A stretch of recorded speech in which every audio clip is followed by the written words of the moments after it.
sommaire de ce 12e numéro, tout plein d'exclus avec un fan-film, entendez un film de fan, un hommage au rétro gaming fait en Lego et Chris Dane Owens.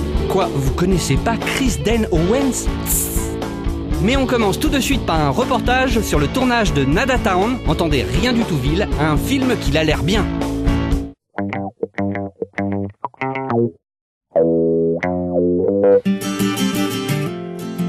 Cet été, Format Court s'est rendu sur le tournage de Nada Town, le prochain court, enfin moyen métrage de Christophe Dereau. Au programme, un espèce de fourre-tout visuel et scénaristique où il est question de super-héros, de musique et d'adolescence. En gros, le réalisateur, en pleine post-production, va nous expliquer tout cela en détail. Alors, je m'appelle Christophe Dereau, j'ai 30 ans, je suis chef opérateur et monteur, j'ai bossé en clip, pub et long métrage.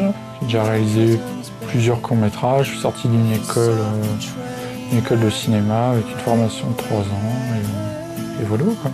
Alors Nada Town, c'est l'histoire d'une ville imaginaire, fictive comme on veut, où les gens, pour passer l'ennui, s'activent à faire plein de choses un peu aberrantes. Et en ce moment, le truc qui est en vogue, c'est de devenir un super-héros. Et la ville, entre guillemets, organise des combats pour le public, pour un peu amuser les gens, faire passer un peu le temps.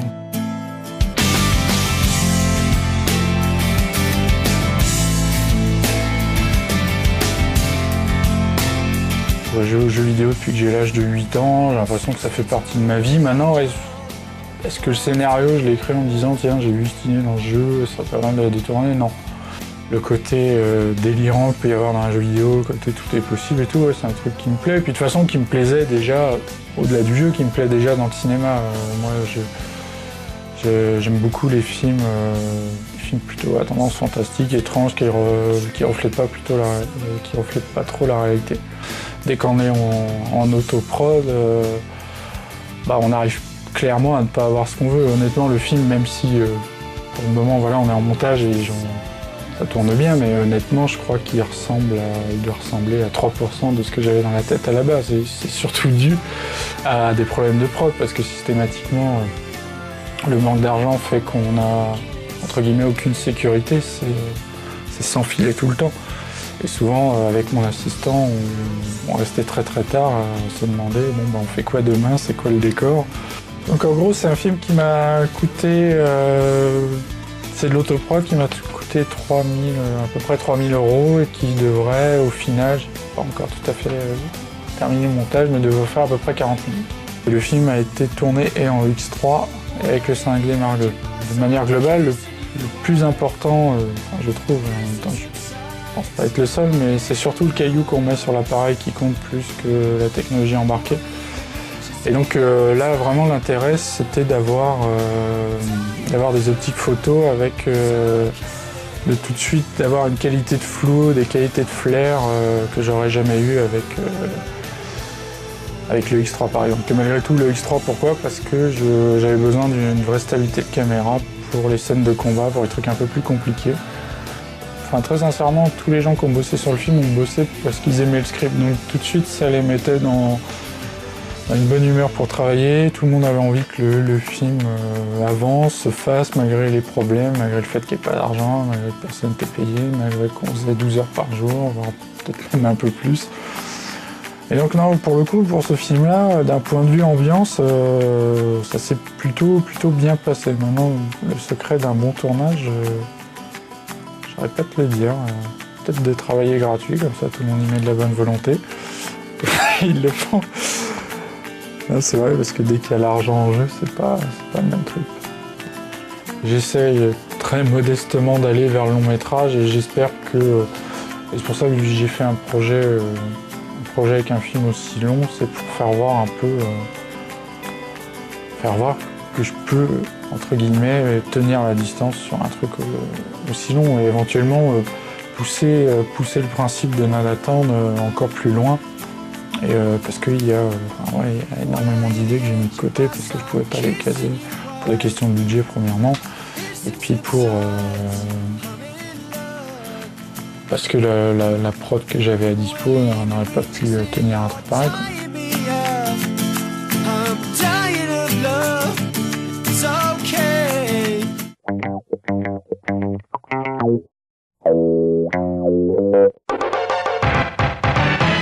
Exclu mondial, Miyamoto Shigeru se lance à la réalisation de longs métrages.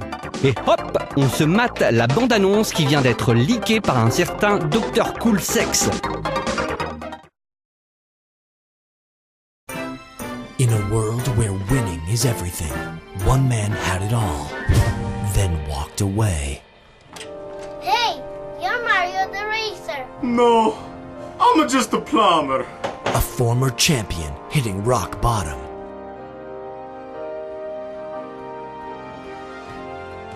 Luigi, ever since Mario's retirement from go-karting, you've dominated the sport. What do you have to say? I'm a Luigi #1. Only to be called back to race one last time.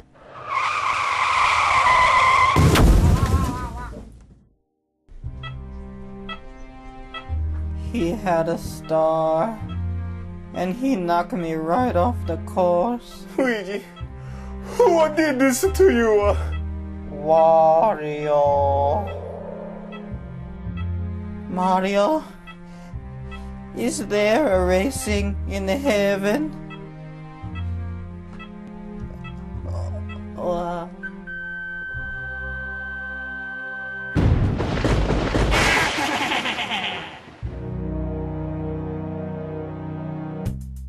Now, past his prime, he'll have to find a way to beat the odds. Aren't you a little too old to be racing? Yahoo! That's a good one! It's a story of loyalty and love. Mario! I haven't seen you in years! Why you racing in the Grand Prix? It's too dangerous. When one love leaves, another must take its place. Mario, trust me. I miss him too. But winning won't bring back your brother. Daisy, this is something I gotta do. For me.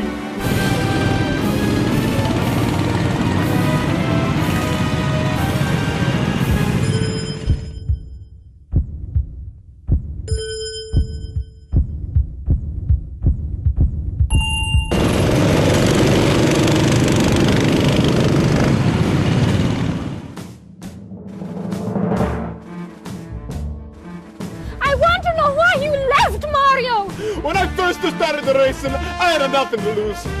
But then I fell in love with you.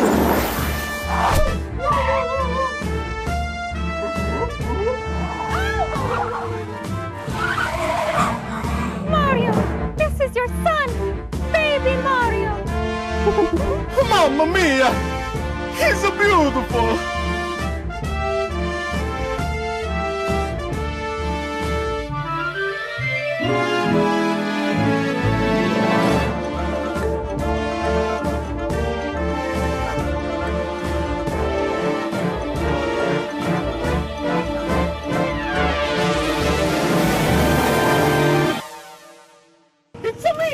Mario!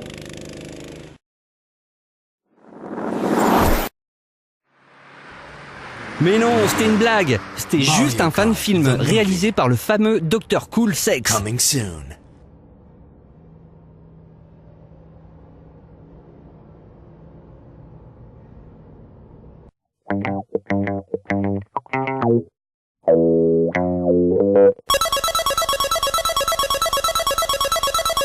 On aime les amoureux chez Formacourt. Pour preuve, ce vibrant hommage aux jeux vidéo de notre enfance, sobrement intitulé 8-bit trip. Réalisé en stop motion, ce vidéoclip donne à voir des mouvements de caméra improbables pour ce genre d'animation. La musique est quant à elle dispo en téléchargement légal en tapant Rindreuglage. On peut bien leur payer une petite chanson pour les 1500 heures de travail. Oui, 1500. Mais tout de suite, nostalgie quand tu nous tiens.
Dan Owens est un artiste hors du temps. Chris Dan Owens, c'est comme si on regardait un film des années 80 remixé à la sauce MTV. Chris Dan Owens aime les jolies filles et les méchants très méchants, et du coup on les aime aussi. Son but, créer une saga sous forme de 3 vidéoclips. Shine on Me est le premier volet de cette saga épique.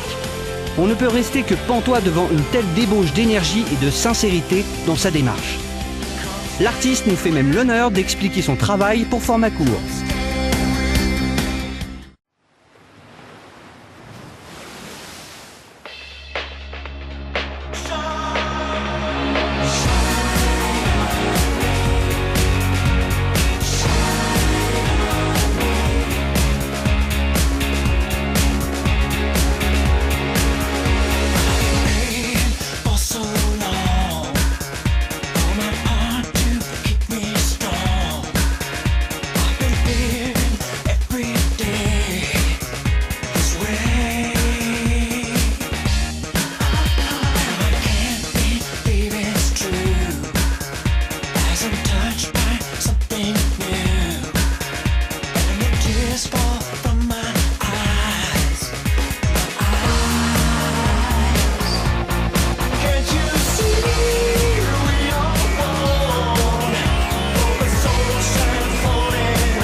What I did for this video in a lot of ways was just storyboarding. I sat down about 2 months in advance and wrote out the various ideas that I had. These images kept coming into my imagination.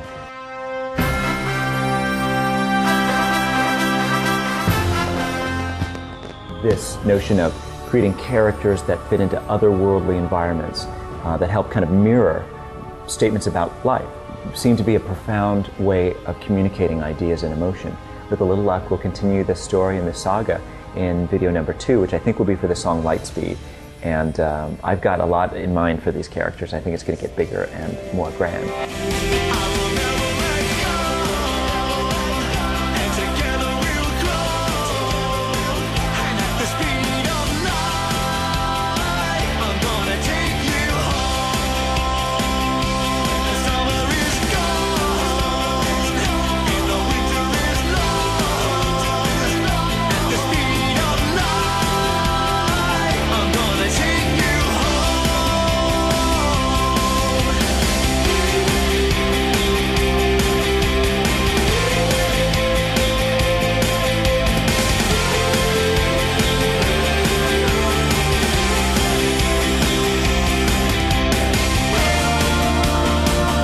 Et voilà, format court, c'est fini pour aujourd'hui. L'émission du mois prochain sera quant à elle aussi pleine d'exclus, d'ailleurs tellement d'exclus que je ne suis pas au courant de ce qu'il y aura au programme. On me fait signe en régie, non, on n'a pas le programme de la prochaine émission. Mais préparez-vous à voir une émission avec encore plus d'exclus. D'ailleurs, sans doute une émission déconseillée aux moins de 16 ans. Mais je n'en dis pas plus. À bientôt.